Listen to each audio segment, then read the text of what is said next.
അവിടെ എത്തിയപ്പോഴാണ് അങ്ങനെ സത്യം അറിഞ്ഞത്. സീസൺ ടൈമായിരുന്നു. സത്യം പറഞ്ഞാൽ നമ്മൾ ഒന്നും തിരക്കാതായിരുന്നു ഇവിടെ നിന്ന് പോയത്. എന്തായാലും ഒരുപാട് എക്സ്പീരിയൻസ് കിട്ടിയൊരു യാത്ര, ഒരിക്കലും മറക്കാൻ പറ്റാത്തൊരു അവസ്ഥയായിരുന്നു. ഹലോ ഗൈസ്, എല്ലാവർക്കും നമസ്കാരം. എല്ലാവർക്കും പുതിയൊരു വീഡിയോയിലേക്ക് സ്വാഗതം. അപ്പോൾ നമ്മൾ ഒരുപാട് നാളായി വീഡിയോസൊക്കെ ഇട്ടിട്ട്, അതായത് ഇപ്പം ഞാൻ കഴിഞ്ഞ ആഴ്ച ഒരു വീഡിയോ ഇട്ടിട്ടുണ്ടായിരുന്നു. പക്ഷേ ആ വീഡിയോ എടുത്തതൊരു 3-4 മാസം മുന്നെയാണ് ഞാൻ വീഡിയോയിൽ പറഞ്ഞിട്ടുണ്ടായിരുന്നു. അപ്പോൾ ഒരുപാട് ദിവസമായി വീഡിയോസ് എടുത്തിട്ട്, കാരണം നമ്മുടെ കയ്യിൽ നമ്മുടെ ബൈക്കില്ലായിരുന്നു. ഏകദേശം ഒരു 1-2 മാസം ഷോറൂമിലായിരുന്നു. അതുപോലെ എനിക്ക് സുഖമില്ലായിരുന്നു, ഞാനും ഹോസ്പിറ്റലിലായിരുന്നു. അപ്പോൾ എല്ലാം കൂടെ ഇപ്പോഴാണ് റെഡിയായി കിട്ടിയത്. ഞാനും ഇപ്പോഴാണ് റെഡിയായത്, വണ്ടി ഇപ്പോഴാണ് റെഡിയായത്. അപ്പോൾ അതിനുശേഷമുള്ള ഫസ്റ്റ് വീഡിയോ ആണ് കേട്ടോ ഇത്. അപ്പോൾ ഇന്നത്തെ ഒരു ട്രാവൽ വ്ളോഗൊന്നുമല്ല. ഞാൻ ഇപ്പം നിൽക്കുന്നത് നമ്മളെ വീട്ടിനടുത്തുള്ളൊരു എണ്ണപ്പന എസ്റ്റേറ്റിലാണ്. അടിപൊളി സ്ഥലമാണ്. നമ്മൾ പണ്ട് സ്കൂളിലൊക്കെ പഠിക്കുമ്പോഴത്തേക്കും ഫോട്ടോയൊക്കെ എടുക്കാനായിട്ട് വരുന്നൊരു സ്പോട്ടാണ് കേട്ടോ. ഇവിടെ ഒരു ഇടിഞ്ഞു പൊളിഞ്ഞ വീടൊക്കെ കിടപ്പുണ്ട്. അപ്പോൾ ഇവിടെയൊക്കെയാണ് നമ്മളെ മെയിൻ ലൊക്കേഷൻ എന്ന് പറയുന്നത്. ഇന്ന് ഞാൻ വിചാരിച്ച് വെറുതെ ഇരുന്നപ്പോഴത്തേക്കും ഞാൻ വിചാരിച്ചു എന്തായാലും വന്നിട്ട് ഞാൻ കുറേ ആളോട് പറയാൻ ആഗ്രഹിക്കുന്നൊരു കാര്യമുണ്ട്. അതായത് എൻ്റെ ഒരു യാത്രാ അനുഭവം. ഞാൻ 2023 ഒക്ടോബറിൽ ഞാനൊരു യാത്ര പോയിട്ടുണ്ടായിരുന്നു. നമുക്കൊരു കാര്യം ചെയ്യാം, ഇവിടെ ഇരുന്ന് സംസാരിക്കാം. ഓക്കെ. അപ്പോൾ ജസ്റ്റ് എനിക്ക് മുമ്പുണ്ടായൊരു യാത്രാനുഭവം നിങ്ങളായിട്ട് പങ്കുവയ്ക്കാമെന്ന് വിചാരിച്ചു. അതായത് ഞാൻ കൊടൈക്കനാൽ പോയൊരു യാത്രയാണ്. അപ്പോൾ ഞാനത് പോകുന്നതെന്ന് വെച്ചാൽ 2023 പോകുന്നത്. അന്നുണ്ടായ എൻ്റെ ഒരു അനുഭവം നിങ്ങളായിട്ട് പങ്കുവയ്ക്കാമെന്ന് വിചാരിച്ചു. ഒരുപാട് നാളുകൊണ്ട് അത് പറയണമെന്ന് വിചാരിച്ചിരിക്കുകയായിരുന്നു. എന്തായാലും അന്ന് കൊടൈക്കനാൽ പോയപ്പോൾ എനിക്ക് വീഡിയോസ് ഒന്നും അധികം എടുക്കാൻ പറ്റിയില്ല. അല്ലെങ്കിൽ അതെന്തായാലും ഒരു വ്ളോഗായിട്ട് വന്നേനെ. അന്ന് ഒരുപാട് ഇഷ്യൂ ഉണ്ടായത്. അതായത് നമ്മൾ വലുതായിട്ട് പ്രിപ്പയർ ചെയ്യാതെ പോയൊരു യാത്രയായിരുന്നു. ഞാൻ എൻ്റെ ഒരു സുഹൃത്തും കൂടെ പോയതാണ്. അത് സത്യം പറഞ്ഞാൽ അത് ഒരു അടിപൊളി യാത്ര, ഒരിക്കലും മറക്കാൻ പറ്റാത്ത, അടിപൊളിയെന്ന് പറയാൻ പറ്റത്തില്ല, എന്നാലും ഒരുപാട് എക്സ്പീരിയൻസ് കിട്ടിയൊരു യാത്രയാണ്. ഒരിക്കലും മറക്കാൻ പറ്റാത്തൊരു യാത്രയാണ്. ഞാൻ ഒരുപാട് നാളായിട്ട്, അതായത് കൊച്ചിലെ സ്കൂളിൽ പഠിക്കുമ്പോൾ തൊട്ട് ആഗ്രഹിച്ചിരുന്ന സ്ഥലമാണ് ഈ കൊടൈക്കനാൽ, ഊട്ടി അതുപോലുള്ള സ്ഥലങ്ങൾ. അപ്പോൾ ഊട്ടി അവിടെയൊക്കെ പോയിട്ടുണ്ടായിരുന്നു. ഫ്രണ്ട്സുമായിട്ടൊക്കെ ഊട്ടിയിലൊക്കെ ഇറങ്ങാൻ പോയിട്ടുണ്ടായിരുന്നു. പക്ഷേ കൊടൈക്കനാലെന്ന് കേട്ടിട്ടില്ല, അവിടെ പോയിട്ടില്ല. അപ്പം സ്കൂളിലൊക്കെ പണ്ട് പഠിക്കുമ്പോൾ ടൂറൊക്കെ പോകുമ്പോഴത്തേക്ക് അങ്ങോട്ടാണ് പോകുന്നത്. പക്ഷേ എനിക്ക് അത് സ്കൂളിൽ പഠിക്കുമ്പോൾ ടൂറൊന്നും പോകാൻ പറ്റിയിട്ടില്ല സ്കൂളിൽ നിന്നും. അപ്പം അന്ന് മുതലുള്ള ആഗ്രഹമാണ് ഇങ്ങനെയുള്ള സ്ഥലങ്ങളിലൊക്കെ എനിക്ക് പറ്റുന്ന സമയങ്ങൾ എനിക്ക് സ്വന്തമായിട്ട് പോകണമെന്നൊക്കെ. അപ്പം ഞാൻ ഓക്കെ ആയി വന്നൊരു ടൈമായിരുന്നു. അപ്പോൾ അങ്ങനെ ഇരുന്നിരുന്ന് കൊടൈക്കനാൽ പോകാമെന്ന് വിചാരിച്ചു. അങ്ങനെ ഞാനൊരു സുഹൃത്തിൻ്റെ അടുത്ത് പറഞ്ഞു, അവനോട് വരുന്നതെന്ന് പറഞ്ഞു. അങ്ങനെ ഞാനും അവനോടാണ് പോകാനായിട്ട് പ്ലാൻ ഇട്ടത്. പക്ഷേ അന്ന് ചെറിയ 1-2 ഇഷ്യൂസൊക്കെ ഉണ്ടായി. അതായത് വീട്ടിൽ ചെറിയ ഇഷ്യൂ, എൻ്റെ വീട്ടിൽ ഇഷ്യൂ, അവൻ്റെ വീട്ടിൽ ഇഷ്യൂ. കാരണം വേറെ ഒന്നുമില്ല, അത് അന്ന് നമ്മുടെ നാട്ടിൽ നല്ല മഴയായിരുന്നു. നല്ല മഴയെന്ന് വെച്ചാൽ ഒരു രക്ഷയില്ലാത്ത മഴ. അവിടെ ഇവിടെ മണ്ണിടിച്ചിൽ കാര്യങ്ങൾ അങ്ങനെയുള്ള സമയമായിരുന്നു. പക്ഷേ നമ്മളെ മനസ്സിലെന്താണ്, ഒറ്റ മൈൻഡ്, ആ രീതിയായിരുന്നു. നമ്മൾ പോകാനായിട്ടൊക്കെ പ്ലാൻ ചെയ്ത് എല്ലാം വെച്ചതിന് ശേഷം നമ്മൾ വേറെ ഫ്രണ്ട്സിൻ്റെ അടുത്തൊക്കെ പറഞ്ഞ് നമ്മളിതുപോലെ കൊടൈക്കനാൽ പോവുകയാണ്. അപ്പോൾ അങ്ങനെയൊക്കെ പറഞ്ഞു വെച്ചതിന് ശേഷം പിന്നെ പോകാതിരിക്കുമ്പോഴത്തേക്ക് എന്തോ ഒരു മനസ്സിനൊരു തൃപ്തിയില്ലാത്തൊരു ഫീല് തോന്നി. അങ്ങനെ സത്യം പറഞ്ഞാൽ അന്ന് നമ്മൾ ഒരു 50-50 ആയിരുന്നു മൈൻഡ്. എനിക്കും ഒരു പോണോ വേണ്ട എന്നുള്ളൊരു 50-50 മൈൻഡായിരുന്നു. അതുപോലെ അവനും അങ്ങനെയായിരുന്നു. എന്തായാലും നമ്മൾ പോകാമെന്ന് തീരുമാനിച്ചു. ഒരു പ്ലാനിങ്ങും ഇല്ല. നമ്മൾ അവിടെ നിന്ന് സ്റ്റേ എടുക്കണോ, ഇന്ന് വരോ, 2 ദിവസം കഴിഞ്ഞിട്ട് വരോ, എന്താണ്, എവിടെയൊക്കെയാണ് പോകേണ്ടത്, അല്ല ജസ്റ്റ് കൊടൈക്കനാൽ പോകണമെന്ന് മനസ്സിൽ തോന്നി. നമ്മൾ ഇന്നൊരു ഡേറ്റ് ഫിക്സ് ചെയ്തു, അന്ന് ഇറങ്ങി. അങ്ങനെ അത്രയേ ഉള്ളായിരുന്നു. പക്ഷേ അന്ന് ഇറങ്ങിയ ടൈമെന്ന് പറയുമ്പോഴത്തേക്കും നമ്മൾ വെളുപ്പാങ്കാലത്ത് ഒരു 2 മണിയൊക്കെ കഴിഞ്ഞപ്പോഴത്തേക്കും വീട്ടിൽ നിന്ന് ഇറങ്ങി. സാധാരണ നമ്മൾ അങ്ങനെയൊക്കെ യാത്രകളൊക്കെ പോകുമ്പോഴത്തേക്കും വെളുപ്പാങ്കാലമാണ് ചൂസ് ചെയ്യുന്നത്. അതായത് ഒരു 2 മണി 3 മണിയൊക്കെ ആകുമ്പോഴത്തേക്ക് ഇറങ്ങും. നമ്മൾ എവിടെ പോയാലും അങ്ങനെയാണ് പോകുന്നത്. അതായത് നമ്മൾ പോകുന്ന സ്ഥലങ്ങളിൽ രാവിലെയുള്ള കാഴ്ചകളൊക്കെ അതിമനോഹരമായിരിക്കും. ഇപ്പോൾ നമ്മൾ ഹിൽ സ്റ്റേഷനിലൊക്കെയാണ് പോകുന്നതെങ്കിലും, അതുപോലെ തന്നെ മൂന്നാർ അങ്ങനെയുള്ള സ്ഥലങ്ങളിലൊക്കെയാണ് പോകണമെങ്കിൽ നമ്മൾ രാവിലെ ആ സ്ഥലങ്ങളിലൊക്കെ എത്തുമ്പോഴത്തേക്കും നല്ല അടിപൊളി വ്യൂ ആയിരിക്കും. അതൊരു വേറെ ഫീലാണ് കേട്ടോ അപ്പോൾ അങ്ങനെയൊക്കെ പോകുന്നത്. അങ്ങനെ നമ്മൾ ചൂസ് ചെയ്തത് രാവിലെ ഒരു 2 മണി 3 മണി ആ ഒരു ടൈമായിരുന്നു. അപ്പോൾ ഇറങ്ങിയ ടൈമിൽ എന്താണ്, നല്ല മഴയെന്ന് പറഞ്ഞാൽ ഞാൻ പറഞ്ഞില്ലേ, നല്ല തോരാ മഴയായിരുന്നു. അങ്ങനെ ഇറങ്ങി നമ്മൾ ഏകദേശം പത്തനംതിട്ട എത്തിയപ്പോഴത്തേക്കും കണ്ണ് കാണാൻ വയ്യാത്ത മഴയായി. അതായത് വണ്ടി അങ്ങോട്ട് ഓടിക്കാൻ പറ്റത്തില്ല എന്നൊരവസ്ഥയായി. അങ്ങനെ നമ്മൾ അവിടെ ഒരു കടയിൽ, ഇപ്പോൾ നമ്മൾ അതുവഴി പോകുമ്പോൾ ഇപ്പോഴും നമുക്ക് ഓർമ്മ വരും, ആ കടയിൽ കയറ്റിയിട്ട് അവിടെ ഒരു ചർച്ചൊക്കെ ഉണ്ടായിരുന്നു, അതിൻ്റെ ഫ്രണ്ടിലെ കട, അവിടെ കയറ്റി നമ്മൾ വണ്ടി പാർക്ക് ചെയ്തിട്ട് നമ്മൾ ഒരുപാട് നേരം അവിടെ നിന്നു. രണ്ടുപേരും മൈൻഡിൽ ഒരു നെഗറ്റീവ് ഫീൽ അടിച്ചു. അതായത് ഇത്രയും മഴയൊക്കെ ആയിട്ട് നമ്മൾ ഇനി പോകണം, മുന്നോട്ട് പോകണം. കൂടെ ഒന്നാവും പറഞ്ഞു, എടാ നമുക്ക് തിരിച്ചു പോയാലോ. അപ്പോൾ ഞാൻ പറഞ്ഞു വേണ്ട, എടാ നമുക്ക് എന്തായാലും നമ്മൾ ഇറങ്ങിയതല്ലേ, നമുക്ക് എന്തായാലും മുന്നോട്ട് പോയി നോക്കാം, എന്തോലും ഉണ്ടെങ്കിൽ നമുക്ക് എന്തോലും വിഷയം ഉണ്ടെങ്കിൽ നമുക്ക് തിരിച്ചു വരാമെന്നുള്ളൊരു മൈൻഡിൽ പോയി. അങ്ങനെ നമ്മൾ പോയി ഏകദേശം കോട്ടയമൊക്കെ കഴിഞ്ഞപ്പോഴത്തേക്കും നേരം ചെറുതായിട്ട് വെളുത്തു. അപ്പോൾ മഴയും കാര്യങ്ങളും എല്ലാം പോയി. മഴയൊക്കെ പോയിട്ട് ഒരു അത്യാവശ്യം നല്ല തെളിഞ്ഞൊരു കാലാവസ്ഥ വന്നു. അങ്ങനെ തെളിഞ്ഞ കാലാവസ്ഥ വന്നു, ചെറിയ കോടയും അതുപോലെ തന്നെ നല്ല ക്ലൗഡ് ബെഡും കാര്യങ്ങളൊക്കെ കണ്ടപ്പോഴത്തേക്കും നമ്മൾ മൈൻഡിലൊരു നെഗറ്റീവ് ഒരു എനർജി മാറിയിട്ടൊരു പോസിറ്റീവ് മൈൻഡ് വന്നു. അപ്പോഴത്തേക്കാണ് അത് മനസ്സിലൊരു സമാധാനമായത്. എനിക്ക് അവനും നല്ല ഹാപ്പിയായി. അപ്പോൾ നമ്മൾ പറഞ്ഞ് ഈ ട്രിപ്പ് പൊളിക്കും എന്നൊക്കെ പറഞ്ഞ് നമ്മൾ എൻജോയ് ചെയ്ത് തൊട്ടപ്പുറത്തെ കടയിൽ നിന്ന് ചായയൊക്കെ കുടിച്ച് അപ്പോൾ ആ ഒരു ടൈമിൽ നല്ല അടിപൊളി ഒരു വൈബ് അടിച്ചൊക്കെ ഇരുന്നു. നല്ല ഹാപ്പിയായിരുന്നു ആ ഒരു ടൈമിൽ. അങ്ങനെ പോകുന്ന വഴിക്കെല്ലാം വീട്ടിൽ നിന്നൊക്കെ വിളിക്കുന്നുണ്ട്, ഇവിടെ എങ്ങനെയുണ്ട് ഇവിടുത്തെ കാലാവസ്ഥ. അപ്പോൾ നമ്മൾ പറഞ്ഞു ഇവിടെ ഓക്കെയാണ്. നമ്മൾ പോകുന്ന വഴിക്കൊന്നും മഴയൊന്നും ഇല്ലായിരുന്നു, പിന്നെ ആ സമയത്തൊക്കെ മഴയില്ലായിരുന്നു. പക്ഷേ നമ്മളെ വീടിരിക്കുന്ന സ്ഥലമൊക്കെ നല്ല മഴയായിരുന്നു ആ ടൈമിൽ പറഞ്ഞത്. അങ്ങനെ നമ്മൾ പോയി കൊടൈക്കനാലിൽ എത്തി. കൊടൈക്കനാൽ എന്ന് പറയുമ്പോഴത്തേക്കും നമ്മൾ ഇങ്ങനെ ചുരം കയറി പോകണമല്ലോ. അവിടെ എത്തിയപ്പോഴാണ് അത് നഗ്ന സത്യം അറിഞ്ഞത്. അത് സീസൺ ടൈമായിരുന്നു. സത്യം പറഞ്ഞാൽ നമ്മൾ ഒന്നും തിരക്കാതായിരുന്നു ഇവിടെ നിന്ന് പോയത്. തിരക്കെന്ന് വെച്ചാൽ ഒരു രക്ഷയില്ലാത്ത തിരക്കായിരുന്നു. അതായത് ഏകദേശം ഒരു 15-20 കിലോമീറ്റർ എനിക്ക് അതിന് പുറത്തുണ്ടായിരുന്നു തോന്നുന്നു.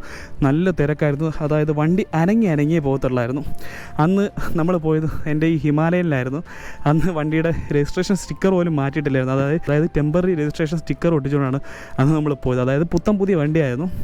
അങ്ങനെ നമ്മൾ പോയപ്പോഴത്തേക്കും ഇതുപോലെ ഇഷ്ടംപോലെ പുതിയ വണ്ടികളൊക്കെ ഉണ്ട്. അതിൻ്റെ ഇടയിൽ അതൊക്കെ നിന്ന് പുകയുന്നതായിട്ട് നമ്മളെ ശ്രദ്ധയിൽപ്പെട്ടു.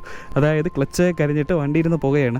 അങ്ങനെ നമ്മൾ ഇതുപോലെ മുന്നോട്ട് അനങ്ങിയ വണ്ടി ഫ്രണ്ടിലോട്ട് പോകത്തുള്ളൂ. അപ്പോൾ നമ്മൾ ഈ ബൈക്കും കൊണ്ട് അതുപോലെ തന്നെ അനങ്ങി ഫ്രണ്ടിലോട്ട് പോയി. നമ്മൾ പ്രതീക്ഷിക്കുന്നില്ല നമ്മളെ കാത്തിരിക്കുന്നത് ഒരു വലിയ പണിയാണെന്ന്. അങ്ങനെ കുറച്ച് കഴിഞ്ഞപ്പോഴത്തേക്കും വണ്ടിക്കൊരു മിസ്സിങ് പോലെ തോന്നി. പുതിയ വണ്ടിയാണ്, ഫുൾ ടാങ്ക് എണ്ണ ഉണ്ട്, എല്ലാം ഉണ്ട്. പക്ഷേ വണ്ടിക്കൊരു മിസ്സിങ് ആണൊക്കെ തോന്നി. സംഭവം നമ്മൾ ആ ട്രാഫിക് ബ്ലോക്കിൽ ക്ലച്ച് പിടിച്ച് ക്ലച്ച് പ്ലേറ്റ് ചൂടായി വണ്ടി മിസ്സിങ് ആയതാണ്. ഫൈനലി നമ്മൾ അവിടെ മിക്കുള്ള വണ്ടികളും പണിയായി ആ ഒരു ട്രാഫിക് ബ്ലോക്കിൽ. അങ്ങനെ നമ്മളെ വണ്ടി അവിടെ ഓഫ് ചെയ്തിട്ടു. ഒരു അരമണിക്കൂറോളം നമ്മൾ ഓഫ് ചെയ്തിട്ടിട്ട് പിന്നെ ഓണാക്കിയപ്പോൾ കുഴപ്പമില്ല, ഓക്കെ ആയി. അങ്ങനെ നമ്മൾ മേലോട്ട് കയറി ആ സമയത്തൊന്നും നമ്മളൊന്നും കഴിച്ചിട്ടില്ല. രാവിലെ കഴിച്ച ഫുഡല്ലാതെ പിന്നെ കഴിച്ചിട്ടില്ല. അത് ഏകദേശം ഉച്ച കഴിഞ്ഞ് ഒരു 2-3 മണിയായി കാണും. അങ്ങനെ നമ്മൾ ഒരു കടയിൽ ഇറങ്ങി. ചോക്ലേറ്റൊക്കെ വിൽക്കുന്ന ഒരു കട ഉണ്ടായിരുന്നു ആ സൈഡിൽ പോകുന്ന വഴിക്ക്. അങ്ങനെ അവിടെ നമ്മൾ ചോക്ലേറ്റൊക്കെ മേടിച്ച് അവിടെ ഇരുന്ന് കഴിച്ചു. എന്നിട്ട് വീണ്ടും നമ്മൾ യാത്ര മുന്നോട്ട് തുടങ്ങി. കുറച്ചൊക്കെ കഴിഞ്ഞപ്പോഴത്തേക്കും ആ ബ്ലോക്കിൽ നിന്നൊക്കെ നമ്മൾ ഏറ്റവും ടോപ്പിലെത്തിയതിന് ശേഷം ആണ് അടുത്ത പണി അവിടെ കാത്തിരുന്നത്. നമ്മളിങ്ങനെ ഒരു വിജനമായിട്ടുള്ള സ്ഥലത്തൂടെ ഇങ്ങനെ പൊയ്ക്കൊണ്ടിരിക്കുകയായിരുന്നു. കാഴ്ചകളൊക്കെ ആസ്വദിച്ച് വളരെ മനോഹരമായിട്ടുള്ള കാഴ്ചകളായിരുന്നു. നമ്മളതൊക്കെ ഇങ്ങനെ ആസ്വദിച്ച് ഇങ്ങനെ പൊയ്ക്കൊണ്ടിരിക്കുന്ന വഴിക്കാണ് നമ്മുടെ ബൈക്കിൻ്റെ ക്ലച്ച് കേബിൾ പൊട്ടിപ്പോകുന്നത്. അപ്പോൾ പ്രതീക്ഷിക്കാതെയാണ് ആ പണി വന്നത്. നമ്മുടെ ബൈക്കിൻ്റെ ക്ലച്ച് കേബിൾ പൊട്ടിപ്പോയി. ഒട്ടും പ്രതീക്ഷിച്ചില്ല ഇങ്ങനെ ഒരു പണി കിട്ടുമെന്ന്. അങ്ങനെ നമ്മൾ മൊത്തത്തിൽ അവിടെ പെട്ടുപോയി. അതായത് ആ സ്ഥലം നമുക്ക് ഇപ്പോൾ കണ്ടാലും എപ്പോൾ പോയാലും നമുക്ക് ഓർമ്മ വരും. അതായത് വലിയൊരു പാറക്കെട്ടിന് താഴെയായിട്ടാണ് നമ്മൾ പെട്ടുപോയത്. അപ്പോൾ അവിടെ ആ ടൈമിൽ വലിയ തിരക്കൊന്നും ഇല്ലായിരുന്നു. വണ്ടികളൊക്കെ അങ്ങും ഓരോ വണ്ടികൾ വെച്ച് പോകുന്നേ ഉള്ളായിരുന്നു. ടോട്ടലി നമ്മൾ എന്ത് ചെയ്യണമെന്ന് അറിയാൻ വയ്യാതെ അവിടെ ആയിപ്പോയി. ഫോണിൽ ഏകദേശം അപ്പോൾ ചാർജൊക്കെ തീരാറായി. പക്ഷേ അത് നമുക്ക് ഓപ്ഷൻ ഉണ്ട്, നമുക്ക് ബൈക്കിൽ തന്നെ ചാർജ് ചെയ്യാനുള്ള ഓപ്ഷൻ ഉണ്ടായിരുന്നു. അതുകൊണ്ട് അതൊരു സീനില്ലായിരുന്നു. പക്ഷേ നമ്മൾ ആര് സഹായിക്കും? അവിടെ എവിടെ അടുത്ത് വർക്ക്ഷോപ്പുണ്ട്? നമ്മൾ വരുന്ന വഴിക്കുന്ന ഒരു വർക്ക്ഷോപ്പും കണ്ടില്ല, അങ്ങനെയുള്ളൊരു ഏരിയ അല്ല. അപ്പോൾ നമ്മൾ ടോട്ടലി നമ്മളൊന്ന് പേടിച്ചു പോയി. അപ്പോൾ എന്ത് ചെയ്യുമെന്ന് അറിയാൻ വയ്യായിരുന്നു. അങ്ങനെ ഏകദേശം ഒരു അരമണിക്കൂറോളം നമ്മളവിടെ നിന്നു. അപ്പോൾ നമ്മളെ ഈ അവസ്ഥ കണ്ടിട്ട് അവിടെ നമ്മളെ ഇതുപോലെ ബൈക്കിൽ യാത്ര പോകുന്ന ഒരു ടീം അവിടെ നിർത്തിയിട്ട് കാര്യങ്ങളൊക്കെ ചോദിച്ചു. പക്ഷേ അവരെ കൊണ്ടൊന്നും ചെയ്യാൻ പറ്റിയില്ല. കർണാടക ടീമായിരുന്നു. പക്ഷേ നമ്മൾ നിന്നപ്പോഴാണ് 2 പയ്യന്മാരവിടെ വന്നത്. അതായത് അവിടെ താമസിക്കുന്നവരാണ്, അവിടുത്തെ ലോക്കൽസാണ്. അവർ ഫോൺ ചാർജ് ചെയ്യാൻ പറ്റുമെന്ന് ചോദിച്ചിട്ട് ഒരു ഹെൽപ്പ് ചോദിച്ചിട്ട് അവർ ഇങ്ങോട്ട് വന്നതാണ്. അങ്ങനെ നമ്മൾ ചെയ്യാമെന്ന് പറഞ്ഞു, ബൈക്കിൽ ചാർജിലിടാമെന്ന് പറഞ്ഞു. അങ്ങനെയാണ് അവർ നമ്മുടെ അടുത്ത് കാര്യങ്ങളൊക്കെ ചോദിച്ചത്. അങ്ങനെ നമ്മൾ പറഞ്ഞു ഇതേണക്കാണ് കാര്യങ്ങൾ, ക്ലച്ച് കേബിൾ പൊട്ടി. അങ്ങനെ അവർ നമ്മളവിടെ നിന്ന് ഹെൽപ്പ് ചെയ്തു. വണ്ടി ഉന്തി തള്ളിയിട്ട് അവർ ഫസ്റ്റ് ഗിയറിലിട്ടിട്ട് എങ്ങനെയൊക്കെയോ അവിടെ അടുത്തൊരു വർക്ക്ഷോപ്പ് അവർക്ക് അറിയാമായിരുന്നു. അങ്ങനെ അവിടെ കൊണ്ടുപോയി. അവിടെ ചെന്നപ്പോഴാണ് നമ്മുടെ ബൈക്കിൻ്റെ ഹിമാലയൻ്റെ കേബിൾ അവിടെ കിട്ടാനില്ല. അങ്ങനെ അവിടെ അന്നെന്തോ ഉത്സവം എന്തോ നടക്കുകയായിരുന്നു. അതായത് ആ ഏരിയയിൽ ഏതോ ഒരു ഷോപ്പ് മാത്രമേ ഉള്ളായിരുന്നു. അങ്ങനെ കൂടെ വന്ന അതിൽ ഒരു പയ്യൻ എന്നെയും കൊണ്ട് ആ ഷോപ്പിൽ പോയി. അവർ നമുക്ക് പറ്റുന്ന എല്ലാ രീതിയിലുള്ള ഹെൽപ്പ് അവർ ചെയ്തു. നമുക്ക് വെള്ളം മേടിച്ചു തന്നു, അതുപോലെ തന്നെ എന്തോ കോഫി മേടിച്ചു തന്നു. ലാസ്റ്റ് എല്ലാം കഴിഞ്ഞു, ബൈക്ക് റെഡിയായി കിട്ടി. അപ്പോൾ ഏകദേശം ഒരു 5 മണിയായിരിക്കണം. അപ്പോൾ നമ്മൾ അങ്ങോട്ടൊരു ഹെൽപ്പ് എന്ന രീതിയിൽ നമ്മളെങ്ങോട്ട് ഹെൽപ്പ് ചെയ്തതല്ലേ. അപ്പോൾ നമ്മളൊരു 500 എടുത്ത് കൈ കൊടുത്തു. പക്ഷേ അവരത് മേടിച്ചില്ല. അവരുടെ നമ്പർ നമുക്ക് തന്നു. അപ്പോൾ ഇനി എന്തെങ്കിലും ആവശ്യമുണ്ടെങ്കിൽ വിളിച്ചാൽ എന്നൊക്കെ പറഞ്ഞിട്ട് അവർ നമ്പർ തന്നിട്ട് അവർ പോയത്. അപ്പോൾ അതൊന്നും നമുക്ക് ഒരിക്കലും മറക്കാൻ പറ്റത്തില്ല, ഇങ്ങനെയൊക്കെ ഒരു ഹെൽപ്പ് കിട്ടുമ്പോഴത്തേക്കും. അങ്ങനെ അതെല്ലാം കഴിഞ്ഞ് സമയം ഏകദേശം ഒരു 5 മണിയായിട്ടുണ്ടായിരുന്നു. അങ്ങനെ ഇതെല്ലാം കഴിഞ്ഞപ്പോഴത്തേക്കും എൻ്റെ കൂടെ വന്ന ഫ്രണ്ട് പറഞ്ഞു ഇവിടെ നമുക്ക് തിരിച്ച് വീട്ടിൽ പോകാം. അവനെ നെഗറ്റീവ് അടിച്ച് തിരിച്ച് വീട്ടിൽ പോകാൻ തോന്നി. പക്ഷേ എനിക്ക് തിരിച്ചു പോകാൻ തോന്നിയില്ല. ഞാൻ പറഞ്ഞു ഇവിടെ എന്തായാലും നമ്മൾ ഇവിടം വരെ വന്നില്ലേ, നമ്മളൊന്നും കണ്ടതുമില്ല, ഒന്നും കാണാനും പറ്റിയില്ല, ഒരു വീഡിയോ ഒന്നും എടുത്തില്ല, നമുക്കൊന്നും എക്സ്പ്ലോർ ചെയ്യാൻ പറ്റിയില്ല. എന്തായാലും നമുക്ക് ഇവിടെ സ്റ്റേ വല്ലതും നോക്കാമെന്ന് പറഞ്ഞു. അങ്ങനെ അവൻ മനസ്സിലാവാൻ സമ്മതിച്ചു. അങ്ങനെ നമ്മൾ 5 മണി തൊട്ട് സ്റ്റേ നോക്കാനായിട്ട് ഇറങ്ങിയതാണ്. അപ്പോഴാണ് നമ്മുടെ നഗ്ന സത്യം അറിഞ്ഞത് എങ്ങും റൂമില്ലാന്ന്. അങ്ങനെ നമ്മൾ ഏകദേശം ഒരു 100 കിലോമീറ്റർ, കുറഞ്ഞൊരു 100 കിലോമീറ്ററെങ്കിലും നമ്മൾ സഞ്ചരിച്ചു റൂമിന് വേണ്ടി. നമ്മൾ റൂം തപ്പി 5 മണിക്ക് തുടങ്ങിയ തപ്പൽ രാത്രി 12 മണിക്കാണ് അവസാനിച്ചത്. 12 മണിയായിട്ട് നമുക്ക് റൂം കിട്ടിയില്ല. അതാണ് വേറൊരു കോമഡി എന്ന് പറയുന്നത്. നമ്മൾ ആ കാട്ടിൽ കൂടെ രാത്രി 10 മണിക്ക് 10:30 സമയത്തൊക്കെ നമ്മൾ ആ പൂണ്ടി കൂകൽ പോകുന്ന റോഡ് നിങ്ങൾക്ക് അറിയാമല്ലോ, അല്ലെങ്കിൽ യൂട്യൂബിലൊക്കെ നോക്കിയാൽ മതി, പോകാത്തവരുണ്ടെങ്കിൽ അറിയാൻ പറ്റും. ആ റോഡിൽ കൂടെ രാത്രി 10:30-ക്കൊക്കെയാണ് നമ്മൾ ഈ ബൈക്ക് ഓടിച്ചത്. അത് എപ്പോഴെപ്പോഴും ക്ലച്ച് കേബിൾ പൊട്ടും ഇല്ലയെന്ന് ആ ഒരു ഡൗട്ടും വെച്ചാണ് നമ്മൾ പോയത്. നമുക്ക് സത്യം പറയാൻ നമുക്ക് രണ്ടുപേർക്കും നല്ല പേടിയുണ്ടായിരുന്നു. പിറകെയായിരുന്നു അവൻ എന്നെ നല്ല ചീത്തവിളിയായിരുന്നു. കാരണം നമ്മൾ പെട്ടുപോയി, നമ്മളാ കാട്ടിൽ പെട്ടാൽ നമ്മൾ പെട്ടതാണ്. നമ്മളെ ഹെൽപ്പ് ചെയ്യാനായിട്ട് ആരും വരത്തില്ല. കാരണം അവിടെ വേറെ ബൈക്കോ കാറോ വേറെ വണ്ടികളോ ഒന്നുമില്ല, നമ്മൾ മാത്രമേ ഉള്ളൂ. അതുമാത്രമല്ല രാത്രി ആയപ്പോഴത്തേക്കും കാടിൻ്റെ ആ സ്വഭാവമൊക്കെ ഒന്ന് മാറി, നല്ല കാറ്റും അതുപോലെ വലിയ മരങ്ങളുടെ ശബ്ദം എല്ലാം കൂടെയൊക്കെ ആയപ്പോഴത്തേക്കും നമ്മൾ സത്യം പറഞ്ഞാൽ നല്ല രീതിയിൽ പേടിച്ചു. നമ്മൾ വരുന്ന വഴിക്കെല്ലാം കണ്ടായിരുന്നു. അതായത് ഈ റോഡ് സൈഡിലെ കാറും എല്ലാം പാർക്ക് ചെയ്തിട്ട് അതിനകത്ത് ആൾക്കാർ ഇരുന്ന് ഉറങ്ങുന്നത് നമ്മൾ കണ്ടായിരുന്നു. ഫൈനലി ഒരു രക്ഷയില്ലാതെ വന്നപ്പോൾ നമുക്ക് അവിടെ തിരിച്ച് വരേണ്ടി വന്നു. ഏകദേശം ഒരു 12 മണി ആയിട്ടുണ്ട്. 12 മണിയായിട്ട് നമ്മൾ പിന്നെ ലാസ്റ്റ് ഫൈനൽ ഒരു ഡിസിഷൻ എടുത്തു. എന്തായാലും ഇനി അവിടെ നിന്നിട്ട് ഒരു കാര്യമില്ല, ഒരു രക്ഷയില്ലാത്ത തണുപ്പ്. നമ്മൾ രാവിലെ അവിടെ നിന്ന് മഴ നനഞ്ഞ് ഫുള്ള് കുളമായിട്ടാണ് ഇവിടെ എത്തിയത്. അപ്പോൾ നമുക്ക് ഡ്രസ്സും ചേഞ്ച് ചെയ്യാൻ പറ്റാത്തൊരു അവസ്ഥയിൽ നമ്മൾ എന്തായാലും ഇവിടെ നിന്നിട്ട് ഒരു കാര്യമില്ല എന്ന് നമുക്ക് മനസ്സിലായി. അങ്ങനെ ഫൈനലി നമ്മൾ തിരിച്ചു പോകാനായിട്ടുള്ള പ്ലാൻ ഇട്ടു. അങ്ങനെ ഫൈനലി നമ്മൾ 12 മണിക്ക് അവിടെ നിന്ന് തിരിച്ചു. അതായത് ആ ഫുൾ ഡേ ഞാനാണ് ബൈക്ക് ഓടിച്ചത്. അതായത് എൻ്റെ വീട്ടിൽ നിന്ന് ഇറങ്ങുന്നത് തൊട്ട് അവിടെ നിന്ന് കൊടൈക്കനാൽ തിരിക്കുന്നവരെ ഞാൻ തന്നെയാണ് ബൈക്ക് ഓടിച്ചത്. അപ്പോൾ അതിൻ്റെ നല്ല ക്ഷീണം ഉണ്ടായിരുന്നു. അങ്ങനെ നമ്മൾ തമിഴ്നാടിൻ്റെ വഴികളൊക്കെ അറിയാമല്ലോ, ചില സ്ഥലങ്ങളിലൊക്കെ ഈ വിജനമായിട്ടുള്ള ഏരിയയാണ്, ഒരു വീട് പോലും കാണത്തില്ല, വെട്ടം വെളിച്ചോ സ്ട്രീറ്റ് ലൈറ്റോ ഒന്നുമില്ല. അപ്പോൾ അങ്ങനെ ഒരു സ്ഥലത്തൂടെയാണ് നമ്മൾ തിരിച്ചു വന്നത്. അതായത് നല്ല കാറ്റായിരിക്കും, നല്ല കാറ്റായിരുന്നു. രണ്ട് സൈഡിലും ചിലപ്പോൾ കൃഷിയിടങ്ങളായിരിക്കും. അപ്പോൾ രണ്ട് സൈഡിലും കൃഷിയിടങ്ങൾ, ഒരു സൈഡിൽ മലനിര. അപ്പം കാണാനൊക്കെ നല്ല അടിപൊളിയാണ്. പക്ഷേ ഉള്ളിലൊരു പേടിയാണ്. നമ്മൾ ചില വാർത്തയിലൊക്കെ കണ്ടിട്ടുണ്ട്, അതായത് ഇതുപോലുള്ള വിജനമായിട്ടുള്ള റോഡിലൊക്കെ വന്നിട്ട് സംഘങ്ങൾ നമ്മൾ ആക്രമിച്ച് സാധനങ്ങളൊക്കെ അടിച്ചുകൊണ്ട് പോകുന്ന രീതിയിലുള്ള വാർത്തകളൊക്കെ നമ്മൾ കണ്ടിട്ടുണ്ട്. തമിഴ്നാട്ടിൽ നമ്മൾ ഈ വന്ന ഏരിയകളിൽ തന്നെയാണ്. അപ്പോൾ ആ ഒരു പേടി ഉള്ളിലുണ്ടായിരുന്നു. എന്തായാലും അങ്ങനെയുള്ള ഇഷ്യൂസൊന്നും ഉണ്ടായിരുന്നു. അങ്ങനെ നമ്മൾ നേരം വെളുക്കുന്നവരെ ഞാൻ ഓടിച്ചു. ഓരോ സ്ഥലങ്ങളിൽ ഇറങ്ങും, ചായ കുടിക്കും, കുറച്ച് നേരം അവിടെ വെയിറ്റ് ചെയ്യും. അല്ലെങ്കിൽ നമ്മൾ ഏതെങ്കിലും ബസ് സ്റ്റാൻഡിലോ വല്ലോ ഇറങ്ങി ഒന്ന് ഉറങ്ങി ഫ്രഷായിട്ടൊക്കെ വരാമെന്ന് വിചാരിച്ചാൽ നടക്കത്തില്ല. കാരണം നമ്മൾ ഉറങ്ങുന്ന വഴിക്ക് നമ്മളെ ബാഗോ വല്ലോ ആരെങ്കിലുമൊക്കെ അടിച്ചുകൊണ്ട് പോകുന്നുള്ളൊരു പേടിയുണ്ടായിരുന്നു. അങ്ങനെ നമ്മളങ്ങനെ ചെയ്തില്ല. ഒറ്റ സ്ട്രെച്ചിൽ പാട്ടൊക്കെ കേട്ട് ഇങ്ങനെ വണ്ടി ഓടിച്ചു. അങ്ങനെ ഏകദേശം ഒരു നേരം വെളുക്കാറായപ്പോഴത്തേക്ക് എന്നെക്കൊണ്ട് ഒട്ടും പറ്റാത്ത രീതി, അതായത് സൺറൈസിൻ്റെ ഒരു ടൈമിൽ എന്നെക്കൊണ്ട് ഒട്ടും പറ്റാത്ത രീതിയിലുള്ള ഉറക്കം വന്നു. അങ്ങനെ ഫൈനലി ഞാനാണെങ്കിൽ നമ്മൾ തെന്മല എത്തുന്നതിനൊരു 80 കിലോമീറ്റർ ബാക്കിൽ, എനിക്ക് കറക്റ്റ് സ്ഥലം അറിയത്തില്ല, നമ്മൾ അങ്ങനെ പറഞ്ഞത്, തെന്മല എത്തുന്നതിന് ഒരു 80 കിലോമീറ്റർ ബാക്കിലായിട്ട് ഞാൻ ബൈക്ക് നിർത്തി. അപ്പോൾ ഞാൻ കൂടെ ഉള്ളവൻ്റെ അടുത്ത് പറഞ്ഞു, ഇനി എന്നെക്കൊണ്ട് പറ്റത്തില്ല, നമുക്ക് വല്ല ചായ കുടിച്ച് സൺറൈസൊക്കെ കണ്ട് പയ്യെ പോകാമെന്ന്.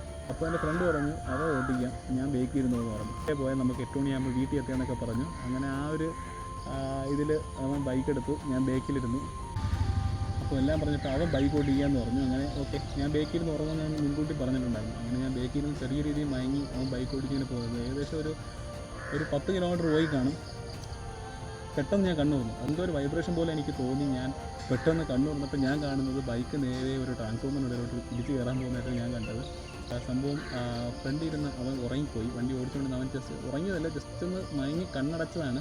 കണ്ണടച്ചപ്പോഴത്തേക്കും അവൻ്റെ കയ്യിൽ നിന്ന് വണ്ടി പോയി നേരെ ഒരു ട്രാൻസ്ഫോമറിൽ ചെന്ന് ഇടിച്ച് നിന്നു.